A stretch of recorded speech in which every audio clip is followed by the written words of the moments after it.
La CNIL qui sanctionne la messagerie Discord. Vous connaissez cette messagerie. Alors une amende de 800 000 €, est-ce que c'est beaucoup, est-ce que c'est peu? En tout cas, la CNIL a jugé qu'il y avait plusieurs manquements par rapport à Discord et par rapport à la protection des données personnelles. Léa Benaïm, bonsoir. Bonsoir. Alors qu'est-ce que dit la CNIL et Discord est accusé de quoi vraiment? Alors 3 sujets, la conservation des données, l'application qui ne ferme pas correctement et les mots de passe qui sont jugés trop simples.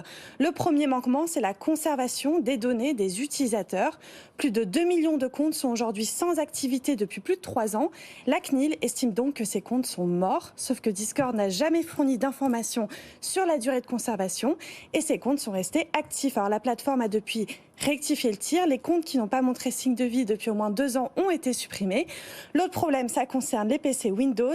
Lorsque l'utilisateur ferme la fenêtre en cliquant sur la petite croix en haut à gauche de l'écran, l'application fonctionne encore en arrière-plan sans qu'il en soit informé. Donc ça veut dire que l'utilisateur peut continuer à être entendu. Continuer à être entendu, effectivement. Alors encore une fois, Discord a résolu le problème. L'utilisateur en sera désormais informé et pourra modifier dans ses paramètres pour ne plus écouter à son insu. Donc protection des données personnelles, sur la conservation, on a cette histoire d'application qui se ferme mal. Et puis le troisième point, c'est les mots de passe.